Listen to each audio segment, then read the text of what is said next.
किसी जंगल में चार चोर रहते थे। वे चारों मिलकर चोरी करते और जो भी सामान उनके हाथ लगता उसे आपस में बराबर बराबर बांट लेते थे। वैसे तो वे चारों एक दूसरे के प्रति प्रेम प्रकट करते थे, किंतु मन ही मन एक दूसरे से ईर्ष्या करते थे। वे चारों अपने मन में यही सोचते थे कि यदि किसी दिन मोटा माल मिल जाए तो वह अपने साथियों को मारकर सारा माल हड़प लेगा।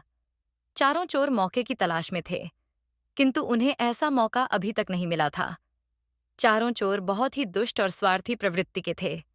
एक रात चारों चोर चोरी की इच्छा में इधर उधर घूम रहे थे। उन्होंने एक सेठ के घर में सेंध लगाई और घर के अंदर घुसकर सोना चांदी, हीरे जवाहरात, रुपया पैसा सब कुछ लूटकर भाग गए। चारों चोर पुलिस से बचने के लिए 2 दिन तक जंगल में भूखे प्यासे भटकते रहे। सेठ ने चोरी की शिकायत पुलिस में दर्ज करा दी थी। सेठ की पुलिस विभाग में भी अच्छी जान पहचान थी। चोरों को पकड़ने के लिए शहर के चप्पे चप्पे पर पुलिस फैली हुई थी। जंगल से निकलना चोरों के लिए खतरे से खाली नहीं था। चोरों की इच्छा थी कि अभी वे कुछ दिन जंगल में छिपे रहें। धीरे धीरे चोरों के पास खाने पीने का सामान समाप्त हो गया।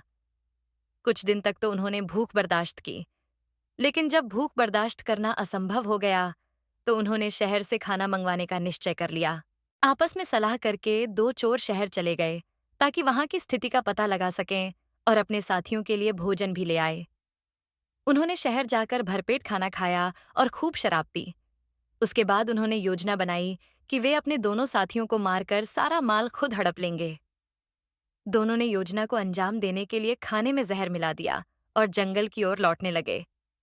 दोनों चोर अपने अपने मन में यही सोच रहे थे कि खाना खाकर जब वे दोनों मर जाएंगे तो मैं इसे भी मार दूंगा और सारा माल हड़प कर अमीर बन जाऊंगा।